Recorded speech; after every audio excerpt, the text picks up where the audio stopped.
우리 소그룹에 대한 말씀, 속회에 대한 말씀 나누고 있습니다. 자, 모여서 무엇을 할 것인가, 어떻게 할 것인가를 질문하고 나누기 전에 항상 왜 모여야 되는지를 잊지 말아야 한다. 우리 성경의 근거에서 그 질문을 먼저 살펴보면서 천천히 우리 실천적인 부분, 구체적인 부분으로 이렇게 나아가고 있지요. 여러분, 왜 소그룹으로 모이나? 아무리 강조해도 지나치지 않은 우리 교회에서 도로데우스의 원 또 한번 보세요. 자, 이 그림에 보시면 두 사람이 예수를 향해, 하나님을 향해 가까이 가는 거예요. 예수를 닮아가고 예수를 따라 사는 사람들이 되는 겁니다. 그런데 이 여행을 혼자 하는 게 아니라는 거예요. 함께 하는 거라는 거죠. 그래서 서로 끌어주는 거예요. 서로 끌어당겨주면 어떻게 돼요? 서로 끌어당겨주면 서로 더 예수를 닮아가고 예수를 따라갈 수 있겠죠. 혼자 하는 힘과 전혀 다르다는 거예요. 여러분, 우리 물론 때로는 혼자 어떤 일을 하는 것이 도움이 될 때도 있지만 사실은 한 사람이 하나를 할 수 있고 또 한 사람이 하나를 할 수 있는데 이 두 사람이 함께하면 시너지라 그러죠. 우리가 둘이 아니라 셋도 하고 넷도 하고 다섯도 합니다. 영적인 여정이 그렇다는 거예요. 그러니까 예수를 닮아가고 예수를 따라 살아야 하는데 이 길은 혼자 걸을 수 없다. 함께 걸어야 한다. 그래서 서로를 끌어 안아주고 끌어 당겨주어야 한다. 그래야 서로 예수를 닮아가고 예수를 따라 살 수 있다. 이것이 우리가 소그룹으로 모이는 근본적인 이유라고 말씀을 드립니다. 이 과정의 대표적인 용어는, 개념은 코이노니아. 서로 사귀어가고 서로 하나가 되어가는 과정. 그 과정이 서로를 이렇게 끌어당겨주는 과정인 거죠. 그래서 여러분, 코이노니아, 서로 사귀며 하나 되는, 이것이 소그룹의 목표입니다. 서로 소그룹 안에서, 속회 안에서 코이노니아를 이루게 되며 예수와의 코이노니아도 이루어지는 거죠. 그러니까 속회 구성원들끼리의 코이노니아를 이루면서 예수와의 코이노니아를 향해 나아가고 더 깊은 수준의 예수와의 코이노니아를 경험하는 것이 우리가 소그룹으로 모이는 이유다 하는 거예요. 제가 지난주에는 악기를 가지고 이 코이노니아를 조율이라는 비유로 설명을 드렸잖아요. 이 6개의, 아주 쉽게 예를 들어서 속회에 6명이 속회 하나를 구성하고 있는데 코이노니아가 일어난다는 건 서로 조율이 되는 거라고 말씀드렸죠. 서로. 무엇을 기준으로요? 예수를 기준으로. 속장을 기준으로가 아니라 예수를 기준으로 서로 조율되어 가는 것이 코이노니아가 일어나는 과정이다. 제가 그런 비유로 지난주에 설명을 드렸습니다.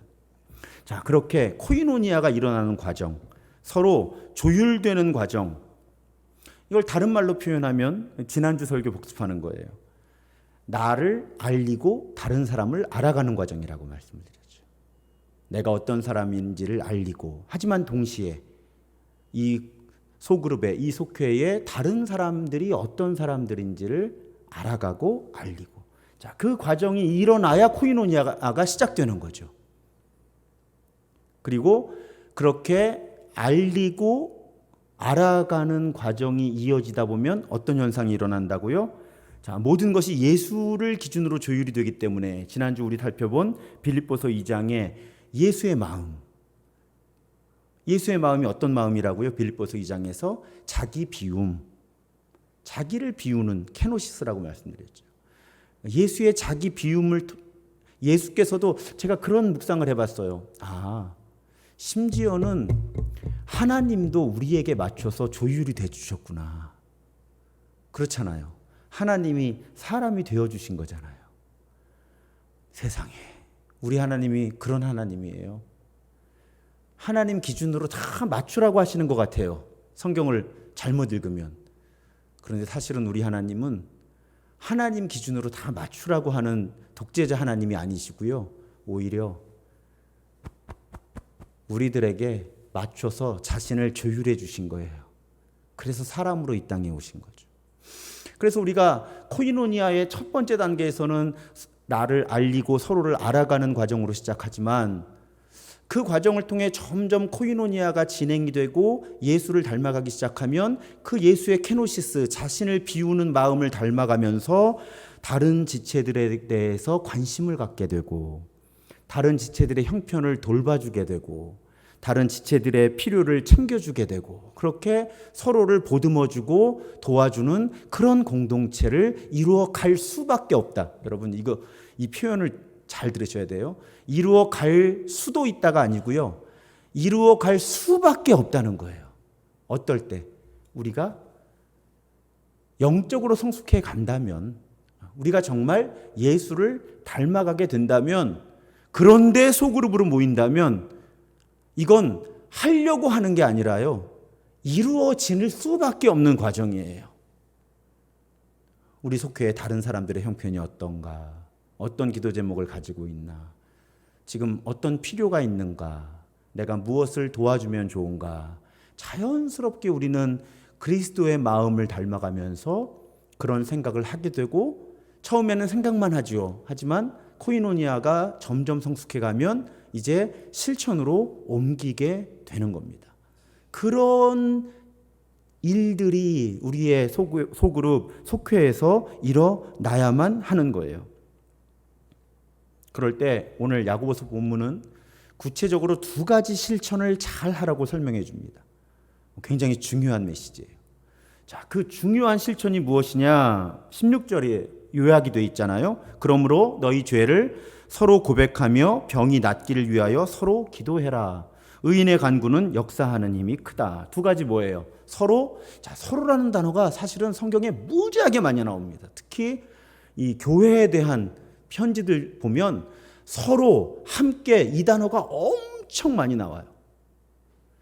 그런데 오늘 본문은 서로 죄를 고백하고 서로 기도해라. 이 두 가지 실천이 그룹 안에서, 속회 안에서 코이노니아를, 서로의 코이노니아와 예수와의 코이노니아를 이루는 데 있어서 아주 핵심되는 실천이다. 이렇게 우리에게 일깨워 줍니다. 자, 그럼 첫 번째, 먼저 죄를 고백하는 것에 대해서 말씀을 좀 드려야 되겠죠? 여러분, 속회로 모였을 때 죄를 서로 고백한다. 아마 많은 분들이 낯서실 거예요, 우리 교회에서는. 이런 얘기를 사실은 들어본 적이 거의 없으실 겁니다. 그런데 사실은 다른 교단 전통들은 몰라도요, 우리 감리교회 소그룹 전통은 처음부터 사실 이런 실천을 했어요. 죄를 서로 고백하는 실천을. 왜? 성경에 그렇게 하라고 했기 때문에.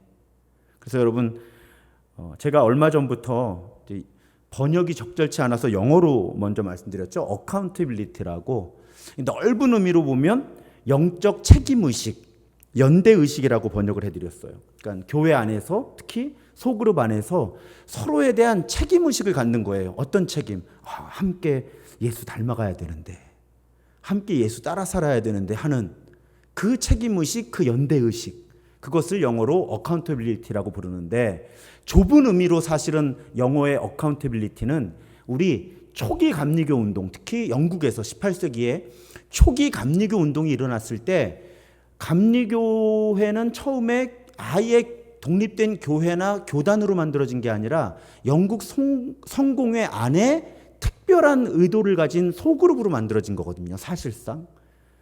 그런데 그 감리교회 안에 또 몇 개의 소그룹의 종류가 있었어요. 그 중에 하나가 속회인 거예요. 초기 감리교회는 정말 이 존 웨슬리 신부, 존 웨슬리 목사님이 이 소그룹의 달인이었어요.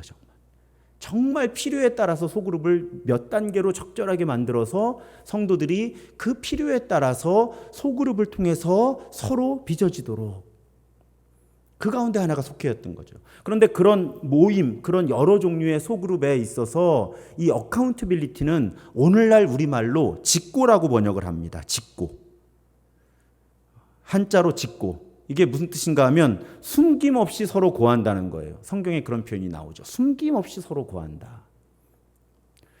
조금 확대 해석을 하면 아주 깊은 이야기를 나누는, 영적인 대화를 나누는 그런 순서, 그런 구체적인 실천을 어카운터빌리티라고 부른 거예요. 오늘날 한국교회에서는 적절한 번역을 찾지 못하고 직고라고 불러요. 솔직하게 서로 이야기를 나누는, 숨김없이 나를 오픈하는, 공개하는. 그래서 사실은 처음에 저도 이 직고를 어떻게 했나 문헌들을 볼 때 사실은 거부 반응이 좀 있었습니다. 예를 들면 속장하고 속도원들이 이렇게 모여요. 속회로 모이잖아요. 속회 순서 가운데 속장이 한 사람 한 사람한테, 지금도 이거 실천하는 감리교회들이 있습니다. 진짜로 속회로 모이면 한 사람 한 사람에게 속장이 질문을 해요. 그 질문의 내용이 이것입니다. 지난 모임 이후 어떤 죄를 지었습니까? 어떤 유혹을 받았습니까? 어떻게 그 유혹에서 벗어났습니까? 죄인지 아닌지 확실하지 않은 어떤 생각과 말과 행동, 기억나는 거 없습니까? 혹시 당신 숨기고 싶은 그런 비밀을 갖고 있는 건 아닙니까? 이걸 노골적으로 물어봤다는 거예요. 초기 감리교 속회에서는.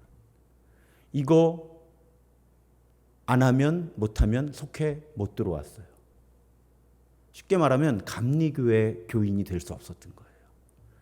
여러분, 감리교회는 사실은 메소디스트라는 명칭을 제가 설명을 드렸잖아요. 우리식으로 표현하면 삶의 규칙을 철저하게 지키는 사람들이 모인 운동이었어요. 감리교회의 출발이 그래요. 그래서 소그룹으로 모였을 때, 속회와 다른 종류의 소그룹으로 모였을 때 이걸 굉장히 직설적으로, 그래서 직고로 번역하는 거예요. 직고. 숨김없이 서로 고하는 자신의 상태를, 물론 어느 정도 감추기도 하고 수위 조절을 했겠죠. 하지만 원리는 그랬다는 거예요. 이렇게 모임과 모임 사이, 보통 일주일이죠. 자신의 영적 생활에 대해서 솔직하게 고백하면요, 이 고백을 토대로 서로를 알게 되잖아요. 그래서 서로의 영적 성장을 돕는, 어떻게 도와야 할까를 생각하고 함께 기도하고, 그런 모임이 초기 감리교회의 속회였던 거죠. 많은 이 감리교 학자들은 이 직고의 영성이 흐려졌을 때 감리교의 정신이 흐려진 것이다, 이렇게 봐요. 그만큼 이 직고의 영성이라고 하는 것이 감리교회 운동에서는 중요했다는 말씀이죠. 자, 그래서 이 직고, 어카운터빌리티라는 이 실천, 또 영적인 연대의식과 책임의식, 이 전통을 토대로 해서 저는 우리 교회 속회가 말씀과 삶이 부딪히는 공동체, 제가 이 표현을 할 때 사실은 이 직고라는 실천을 염두에 두는 거예요. 직고의 영성을 전제로 해서 우리 교회는 말씀과 삶이 부딪히는 공동체로 속회로 모이는 겁니다. 그래서 여러분, 우리 교회에서는 몇 번 말씀드렸는데 아직 이거 쉽게 안 변해요. 제가 왜 아냐면, 저도 이제 여러 교회를 섬겼었잖아요. 한 번 배면요, 몸에, 생각하는 습관에 20년이 지나도 안 바뀌는 분들이 많아요, 교회에. 그래서 아마 이 말씀과 삶이 부딪히는 공동체라는 개념도 제가 계속 반복해서 말씀을 드려도 아마 변화가 쉽지 않은 분들이 계실 거예요. 그 가운데 이 말씀과 삶이 부딪히는 공동체를 이루기 위해서 먼저 우리가 언어를 정리해야 되는데, 여러분, 우리 교회에서는 속회 예배는 없습니다. 이게 이제 오래 습관으로 되신 분들이 계세요. 우리 교회에서 오래되신 분들이건 다른 교회에서 오신 분들이건 제가 이야기를 나눠보면 속회 예배 혹은 장로교회에서 오신 분들은 구역 예배라고 표현을 하시는 거죠. 왜 그런가 하면 본인들이 그동안 경험했던 소그룹이 예배를 중심으로 모이는 소그룹이었기 때문에 속장이 말씀을 준비하고 그 말씀을 설교를 하든 성경 공부 형태로 하든, 그리고 기도하고 끝나는, 그리고 속회원금 모으고, 그리고 같이 밥 먹는. 그런데 그 예배와 친교 시간에 연속성이 거의 없는, 사실은 그런 구조의 소그룹 모임을 해오신 분들이 굉장히 많이 계세요, 우리 교회에. 저는 우리 교회 50년의 역사를 다 알 수는 없는데 이야기를 나누다 보면 아주 많은 분들은 속회 예배인 거죠. 그래서 모이면 예배를 드려야 된다고 생각하시는 거예요. 길든 짧든. 다른 교회에서 오신 분들도 저랑 세 가지 면담을 하거나 대화를 나누시다 보면 구역 예배 하시는 거예요. 그런데 이제 제가 앵무새처럼 자주 말씀드리겠지만 우리 교회에는 속회 예배라는 개념이 없다. 왜? 예배 드리려고 모이는 게 아니라는 거예요. 우리 교회는. 이걸 먼저 정리를 해야 돼요. 그럼 예배를 안 드리고 뭘 하기 위해 모이는 거냐? 그러면 말씀과 삶이 부딪히는 공동체가 우리 교회 속회의 정체성이다. 그래서 여러분, 이건 모든 교인들이 다 아셔야 돼요. 우리 교회 속회로 모였을 때 속장이든 어떤 사람이든 말씀을 준비해서 설교하시면 아니 되옵니다. 본인이 좋아하는 책 가지고 성경 공부하셔도 아니 되옵니다. 우리 교회 속회는 그것을 위해 모이는 모임이 아닙니다. 그래서 제가 말씀과 삶이 부딪힌다고 할 때 양극단을 조심하자고 몇 번을 말씀드렸어요. 어떤 양극단? 말씀을 중심으로 모이면 설교를 하는 거예요, 누군가가. 나머지는 한마디도 말 안 하고 그냥 듣기만 하는 거죠.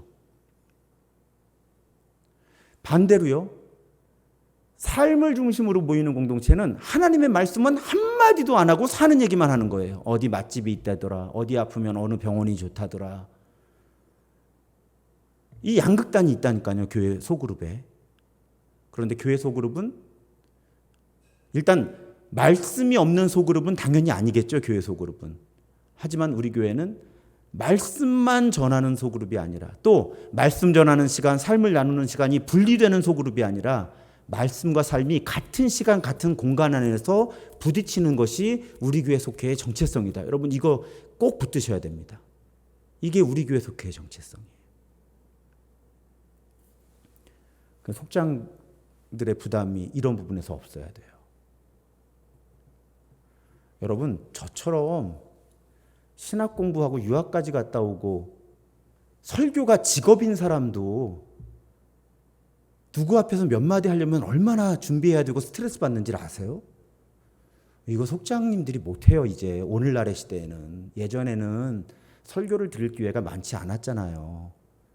그러니까 목회자를 통해서 적절하게 훈련을 받은 속회를 이끄는 분들이 말씀을 전해도 다들 거기에 동의하고, 쉽게 말씀드리면 그냥 우리끼리 편히 쓰는 말로 은혜를 받았던 거죠.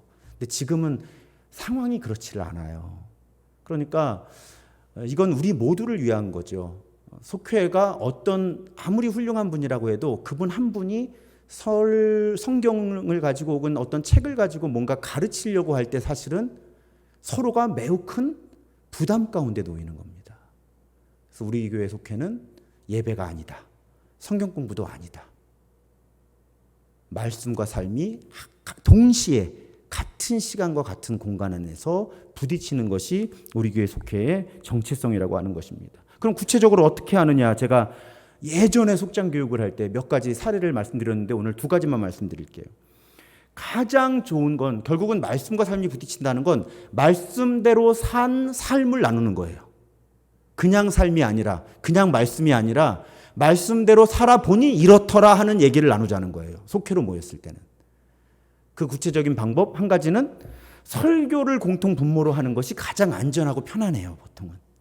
주일 설교든 아니면 매일 기도의 설교 가운데 내가 은혜를 받고, 왜 우리 적용해 보잖아요. 내가 이렇게 한번 해봐야지. 그리고 실천을 했더니 이런 은혜가 있더라. 이런 좋은 일이 있더라. 혹은 이런 시행착오를 내가 겪었다. 이렇게 실패했다 하는 그 이야기를 나누는 거예요. 이게 간증이죠. 말씀대로 살아봤더니 이렇더라. 그 좋은 일과 나쁜 일 모든 것을 함께 나누는 겁니다. 이것이 가장 안전한 방식이에요. 두 번째는 우리 교회에 아주 중요한 것, 아까 기도할 때도 말씀드렸죠. 삶의 규칙을 가지고 서로 격려해 주는 것입니다. 서로 속회원들끼리는 삶의 규칙을 공유를 하고, 이건 뭐 매주 하긴 어렵죠. 한 달에 한 번 정도는 지난 한 달 동안 삶의 규칙을 어떻게 지켰는지, 어떤 점이 부족했는지 얘기하고 서로 위해서 도움을 주고 기도를 하는, 자, 그런 시간을 갖는 거예요. 속회로 모였을 때는. 이야기 나누러 모이는 거다. 어떤 이야기? 말씀대로 산 이야기. 그걸 나누기 위해서 우리는 소그룹으로 모인다고 하는 거예요. 그러다 보면 자연스럽게 서로를 이해하게 되고 서로를 붙들어 줄 수 있게 되고 기도해 줄 수 있게 되고 함께 예수 닮아갈 수 있게 된다는 것입니다. 진정한 코이노니아를 경험할 수 있게 된다는 거예요. 자, 그 과정에서 몇 가지 당부의 말씀을 드립니다. 첫 번째는 제럴드 에간이라는 분이 쓴 글에 이런 글이 있어요. 사랑할 수 없는 사람은 자기 자신을 드러낼 수 없다. 반대로 자신을 드러낼 수 없는 사람은 사랑할 수 없다. 진부하며 추한 인간의 상태를 함께 나누는 것이야말로 서로를 하나 되게 하는 것이다. 여러분, 소그룹으로 모이셔서는 나누셔야 돼요. 자기 이야기를 하셔야 됩니다.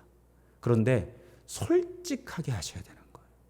제가 우리 교회가 절대 이런 교회가 되면 안 되겠다 하고 신신당부하는 것 중에 뭐가 있죠? 척하는 교회 되면 안 된다. 어떤 데 가면요, 진짜 척하는 게 아주 뱄어, 다 몸에. 저는 그런 거 느껴져요.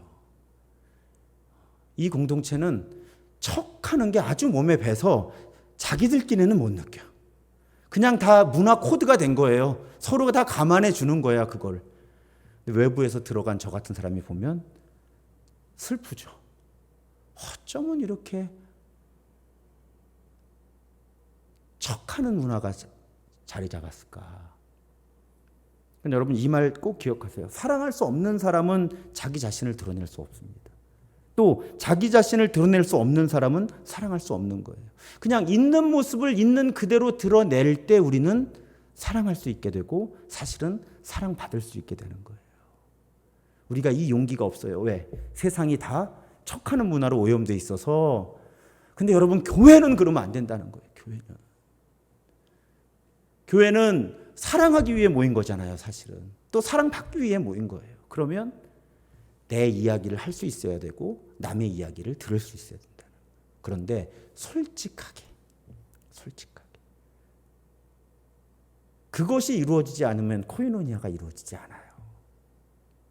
그래서 소그룹으로 모였을 때 여러분의 이야기를 하셔야 되고 들으셔야 되는 거예요. 용기 있게. 다만 그 고백은 성령께서 이끄시는 리듬 가운데 이루어져야 합니다. 구체적으로 무슨 말씀인가 하면 강압적이어서는 안 된다는 거고요. 또 이 공동체 안에 신뢰 수준이 있어요. 그걸 고려할 수 있는 성숙함이 있어야 돼요. 그래서 속회의 속장이건 뭐 다 사실은 우리 다 어른들이잖아요. 때로는 그걸 통제해주고 조절해줄 수 있어야 되는 거죠. 아주 좀 극단적인 예를 들어볼게요. 어떤 속회가 처음 만난 거예요, 지금. 서로 이제 통성명하는 단계예요. 그런데 어떤 분이 정말 아무도 모르는 심각한 죄를 고백한 거예요. 그 공동체 안에 있었던 일을. 자, 이분의 의도는 좋았을지 모르지만 아주 미숙했던 거죠. 결국은 이 속회는 첫 모임에서 그런 이야기를 들을 수 있는 준비는 안 돼 있었던 거죠, 서로를 이해하는 수준, 신뢰하는 수준이. 결국은 모임이 약해지다가 결국 깨져버리고 마는 거예요. 그래서 여러분, 이 균형. 나를 알려야 되고 다른 사람의 이야기를 들어야 하지만 너무 급하게 그 과정을 진행시켜서는 안 된다. 속장님들도 그 부담을 너무 가지시면 안 돼요. 그래서 특히 처음 이렇게 속회가 구성이 되고 천천히 서로를 알아가고 알려지는 단계에서는 다 그 수준에 맞는 나눔이 있잖아요. 그러다 보면 자연스럽게 코이노니아가 이루어지고 그러다 보면 나눌 수 있는 이야기의 수위가 점점 깊어지고 그러다 보면 어떤 지점에 이르면 정말 자기 마음에만 담아두고 싶었던 상처와 아픔, 죄의 문제를 나눌 수 있게 되는 거죠. 그러니까 요 극단도 잘 보셔야 되는 거예요. 오픈을 해야 해요. 하지만 지혜롭게 해야 하고 구성원들이 그것을 지혜롭게 표현할 수 있도록 도와주어야 한다는 것입니다. 그럴 때 진정한 코이노니아가 이루어지게 된다는 말씀이에요. 그 과정에서 제가 정말 부탁드리고 싶은 것 또 한 가지는 말하는 연습보다 어려운 게 듣는 연습이에요. 사실은. 제가 와서 3년 동안 그래도 여러분하고 제가 속회를 같이 할 수는 없잖아요, 지금. 그런데 속회를 경험하는 기회가 있죠. 속회 신방. 다들 좋은 분들이에요. 여러분 너무 또 오해하지 마세요. 확대 해석하지는 마시고요. 저 자신에게도 있는 문제이기 때문에 우리 모두의 문제라는 거예요. 제가 어떤 걸 느끼는가 하면 우리들 가운데 많은 사람들은 듣는 연습을 해본 적이 별로 없어요. 그래서 누군가가 말을 할 때 그 사람의 말을 그 의도대로 그 마음 그대로 받아주려 하기보다는 자꾸 내가 해석을 하려고 해요. 그리고 그거보다 더 어렵게 모임을 어렵게 하는 것이 무엇인가 하면 자꾸 이건 우리 한국 사람들에게 있는 전반적인 문화인 것 같은데 누가 어떤 문제를 얘기하면 자꾸 그 문제를 해결을 해주려고 대책을 얘기하는 거예요. 그것이 너무 빨라요. 누군가가 자신을 오픈할 때 어렵게 하는 분들이 많잖아요. 그럴 때는 정말 그분이 자기 얘기를 충분히 다 할 수 있도록 시간을 내어줘야 되는 거죠. 그런데 저를 포함해서 드리는 말씀이에요. 저의 약점이기도 해요. 자꾸 그 사람의 말을 중단하고 해석을 해주죠. 그리고 자꾸 해결책을 마련을 해주려고 하죠. 그러면 구성원 중에 어떤 분들은 말을 하고 싶어지지가 않죠. 그리고 아예 그 속회에 오고 싶어지지가 않죠. 하지만 그분은 절대로 그게 불편해서 속회에 못 온다고 말씀을 안 하시죠. 바빠서 못 간다고 이야기를 하는 거예요. 그래서 여러분 듣는 연습을 우리가 잘 해야 되는 거예요. 누가 말할 때 끊지 말고 또 해결책을 자꾸 이렇게 해봐 저렇게 해봐 하지 말고 여러분 제가 자주 드리는 말씀이 있죠. 누가 아프다고 하면 아픈 거고요. 누가 힘들다고 하면 힘든 거고요. 누가 슬프다고 하면 슬픈 거예요. 그 감정을 부정하시면 안 돼요. 절대로. 왜 우리 요즘에 너무 심각하게 듣지 마시고요. 꼰대 문화 있잖아요. 라떼 문화. 만약에 우리 교육자들이 힘들다고 그럴 때 야, 나 때는 말이지. 제가 가끔 그래요. 그런 짓을 해요. 그런 못된 짓을. 그런 미숙한 짓을. 그 사람이 힘든 건 힘든 거예요. 그렇잖아요? 그 사람이 아픈 건 아픈 거예요. 그 사람이 힘든 건 힘든 거고요. 슬픈 건 슬픈 거예요. 그러면 우리의 반응이 어떠해야 되는 거예요? 아, 아프시군요. 아, 힘드시군요. 아, 슬프시군요. 이렇게 돼야 되는 거예요. 속회 안에서는. 근데 그게 뭐가 힘들어? 행복한 줄 알아. 이런 언어는 우리 교회 소그룹에서는 사실은 우리 교회 소그룹뿐만 아니라 모든 사람들의 소그룹에서 오늘날의 문화 가운데서 굉장히 우리가 피해야 되는 소통의 방식이라는 거죠. 그냥 그 사람이 아프다고 하면 아프다고 들어주세요. 그 사람이 힘들다고 하면 힘들다고 들어주세요. 여러분 그게 뭐가 힘들어? 나는 이런데 그게 뭐가 힘들어? 이런 사람들이 있는데 그거 위로 안 돼요. 그 순간 그분은 느낍니다. 말하지 말걸. 내가 왜 이 이야기를 꺼내서 이분들에게 이런 반응을 이렇게 될 수가 있거든요. 여러분 들어주는데 말의 내용만 들어주는 게 아니라 공감해 줘야 한다는 거예요. 속회 안에서. 속회뿐 아니라 교회 안에서 아프다면 아픈 걸로 들어주세요. 힘들다면 힘든 걸로 들어주세요. 슬프다면 슬픈 걸로 들어주시고요. 그래야 그렇게 공감을 해주는 사람들이 있어야 내 이야기를 할 수 있게 되거든요. 그래야 코이노니아가 이루어질 수가 있는 거죠. 이걸 영어로 프로블럼 솔빙 애티튜드라 그래요. 자꾸 문제를 해결해 줄 수 있는 거. 그러니까 일단 공감해 줘라. 그리고 문제를 해결해 주는 건요, 여러분. 공감이 충분히 이루어진 다음에 그러니까 어쩌면 그 속회 모임 중에는 그런 대화를 안 하시는 게 좋아요. 속회 모임 끝나고 주로 개인적으로 어떤 조언을 해 주실 수 있겠죠. 내가 이런 게 도움이 되었다. 혹은 여기를 한번 가봐라. 이건 누가 자기 이야기를 하는 동안에 이루어지면 안 돼요. 그런 프로블럼 솔빙, 문제를 해결해 주는 이야기는 다 공감이 충분히 이루어졌다고 느낄 때. 그래서 대부분의 경우는 여러분 뭐 속회를 우리가 서너 시간 모이는 거 아니잖아요. 그러니까 대부분의 문제에 대한 조언은 속회 모임 그 시간이 아니라 공식적인 모임 이후의 대화나 개인적인 소통 가운데서 이루어지는 것이 아주 특별한 예외적인 경우를 제외하고는 너무너무 중요한 거예요, 여러분. 이게 안 되면 특히 내향성이 강하거나 공동체가 필요하지만 적극적으로 자신을 표현하기 어려운 분들은 소그룹으로 올 수가 없는 거예요. 이 과정이 안 되면, 내가 받아들여지지 않으면. 우리 목사들도 그렇거든요. 저도 진짜 이 프로블럼 솔빙 애티튜드가 문제를 자꾸 해결해 주려고 하는 태도가 너무 강해서 문제인 사람인데, 가끔 제가 다른 목회자들과의 모임에서 그것 때문에 상처를 받더라고요. 저는 힘들다고 얘기를 했는데 다른 분들이 저의 힘든 것을 인정해 주지를 않고, 신도중앙교회 담임이면 복받은 줄 알아야지. 무슨 말씀인지는 아는데 저도 공감받고 싶어서 그 얘기한 거거든요. 제가 힘든 건 힘든 건데 그렇잖아요. 적어도 힘드시군요 한마디는 해주시지. 뭐가 힘드냐 그러면. 저도 힘들더라고요. 근데 저도 그런 짓을 하더라고요. 다른 분들과의 대화 가운데.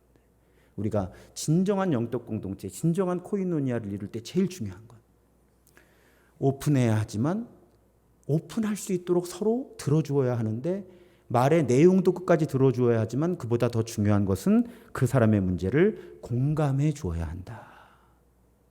인정해 주어야 한다. 받아들여 줘야 한다. 그것이 가장 중요한 부분이라는 것입니다. 자, 그래야 우리가 직고의 영성을 갖게 되는 거예요. 죄를 고백할 수 있는 단계까지 코이노니아가 나아갈 수 있게 되는 겁니다. 그와 동시에 뭘 해야 된다고요? 함께 서로 기도해라. 여러분, 물론 이 야고보서 5장의 맥락은 몸과 마음의 병낫기를 위해 기도해 주라는 맥락이에요. 그렇지만 확대 해석해 보면 단지 몸과 마음의 병낫기만을 위해서 기도해 주는 것이 아니라 우리 삶의 모든 문제들, 우리의 죄, 또 우리 삶의 모든 풀어야 할 문제들의 치유와 회복을 위해서 서로 기도하라는 가르침으로 우리는 이해할 수 있습니다. 그래서 여러분, 속회는 서로 위해서 기도해 주는 공동체다. 그러니까 여러분, 조언은 조금 하시고요, 기도를 많이 해주세요. 속회에서 조언 조금, 기도 많이. 그리고 여러분, 반드시 신뢰하셔야 될 것이, 오늘 말씀에서 엘리야를 예로 드시잖아요. 우리 본문 이후에 야고보서를 통해 하나님이 뭐라고 말씀하세요? 엘리야가 기도했더니 3년 6개월 동안 비가 안 오고 가뭄이 들었다가 또 기도했더니 비가 다시 오지 않았느냐 하면서 뭐라 그러세요? 너희도 엘리야와 똑같은 사람들인데. 여러분, 속회가 모이셨을 때 혹은 서로를 위해서 기도해 줄 때 이 말씀을 꼭 붙드세요. 꼭 목사가 기도해 줘야 되는 거 아니에요. 무슨 치유와 어떤 은사가 있는 분들, 그런 분들이 기도해 주어야만 하나님께서 베풀어 주시는 치유 회복이 일어나는 게 결코 아니라는 거죠. 오늘 야고보서 말씀은 서로 기도해 주라는 거예요. 서로 기도해 주라는 것입니다. 서로 나도 엘리야처럼 기도할 수 있다. 하나님이 내 기도도 엘리야의 기도처럼 응답해 주신다 하는 믿음으로 기도해 주라고 하는 거예요. 그래서 여러분, 한국 문화는 이상하게 손 얹고 기도하는 거를 또 괜히 이상하게 목사들만 하는 걸로 만들어 놓아가지고 이것도 어려운데, 그럼 여러분 뭐 머리에다 손 얹는 거는 서로 부담되시면 이렇게 가능할 때 속회 모임 마지막 정도에 이렇게 한 분 주변으로 이렇게 둥그렇게 해서 어깨나 이런 곳에, 보통 속회가 동성들이 많으니까 손을 얹고 기도해 주시고, 뭐 가정이나 바닥이 있는 곳에 모인다면 이렇게 방석을 놓고 한 분이 무릎을 꿇고, 기도 제목은 이제 서로 다 나눴으니까 그럼 이제 서로 둥그렇게 서서 손을 얹고 그 사람의 치유와 회복을 위해서 기도해야 하는 거죠. 그러면 하나님이 엘리야의 기도를 들으시고 비가 오게도 안 오게 3년 6개월 동안 비가 안 오게도 하셨다가 오게 하신 하나님께서 치유와 회복의 은총을 베풀어 주시겠다는 거죠. 그 약속을 신뢰하면서 서로 기도하라는 것입니다. 그래서 여러분, 속회로 모이시면 그 모임은 크게 두 부분으로 나눠진다. 오늘 이제 우리 교회의 실천적인 부분으로 들어가는 거예요. 이제 태초에 관계가 있었다, 신학적 선언에서 이제 점점 실천적인 부분으로 가는 건데, 우리 교회 속회는 두 부분으로 이루어집니다.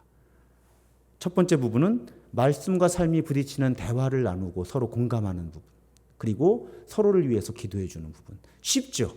우리 교회는 단순한 교회잖아요. 복잡하게 생각하실 거 없어요. 소그룹으로 모여서, 속회로 모여서 뭘 하느냐?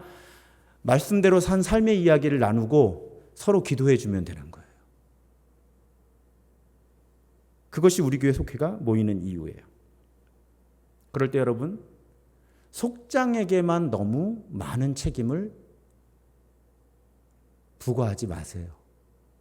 사실 지금 속장으로 섬기시는 분들 순종함으로 섬기시는 거잖아요. 은사는 다 달라요. 꼭 속장이 이 과정을 주도하고 이끌어야 되는 거 아니라는 거예요. 속회로 하나님이 모이게 하셨을 때는 서로 각기 다른 은사를 갖고 있는 사람들이 모이거든요. 속장의 역할이 있다면 요즘에 그래서 이런 소그룹의 리더를 퍼실리테이터라 그래요. 촉진하는 사람. 속장이 직접 뭘 하는 사람이 아니라 속장은 모임이 목적에 따라 이루어지도록 그 과정을 돕는 사람인 거예요. 그러니까 대화를 잘 이끄는 분이 나눔을 이끄시면 돼요. 굳이 속장이 할 필요가 없다는 거죠. 기도를 잘 이끌 수 있는 분이 기도를 이끌면 되는 거예요. 연락하는 게 아무런 부담이 없으신 분이 속장님께 이야기를 들은 다음에 연락을 해주시면 되는 거죠. 옛날처럼 여러분 온 세상 리더십 구조가 다 변하잖아요. 지금 우리 교회만 해도 수평적 리더십 구조로 가려고 애를 많이 쓰고 있어요. 여러분 잘 못 느끼시겠지만 저는 그렇거든요. 속회도 마찬가지예요. 요즘은 어디를 가도 혼자 리더십으로 세우지를 않죠. 서로 수평적인 관계 안에서 역할을 나누는 그런 리더십 구조를 만들려고 온 세상에 애를 써요. 속회도 마찬가지예요. 속장은 촉진하는 사람이에요. 이 모임이 잘 이루어지도록 누가 언제 어떤 일을 하면 좋을까를 조율해 주는 사람이고, 이 속회의 구성원들이 자기의 은사에 따라서 섬겨주면 모두가 행복하고 그 속회가 서로 예수 닮아가고 예수 따라 사는 진정한 코이노니아로 함께 나아갈 수 있다는 말씀입니다. 사랑하는 여러분, 오늘 매우 중요한 우리 교회 속회의 원리를 배우셨어요. 직고의 영성. 말씀과 삶이 부딪혀야 하는데 서로 공감해 주어야 하고, 그리고 서로를 위해서 기도하면서 서로를 향한 치유와 회복을 하나님께서 이루시는 일들을 보고 간증하는 그런 속회. 그렇게 소그룹 안에서 이루어지는 참된 코이노니아가 서로를 치유하고 구원하는 하나님의 은총의 수단이에요. 특히 우리 교회 단순하고 느린 교회를 추구하잖아요. 속회 하나하나가 진정한 코이노니아를 이루는 공동체가 되면요, 아주 많은 복잡한 구조가 교회에 필요가 없어지는 거예요. 그래서 우리 교회가 단순하고 느린 교회를 이루어갈 때 속회는 핵심입니다. 코로나 때문에 멈춰져 있다가 그래서 지금 이거를 온 교회가 함께 천천히 시작해 가는 거예요. 너무너무 중요하기 때문에 교회가 함께 움직여 나가는 것입니다. 속장 교육으로 해결될 문제가 아니거든요. 이것이. 그렇게 여러분 성령의 이끄심에 따라서 진정한 코이노니아가 이루어지는, 말씀과 삶이 부딪히고 서로를 위해 기도하면서 진정한 치유와 회복이 이루어지는 그런 속회를 우리가 함께 이루어 나가기를 주님의 이름으로 축복합니다.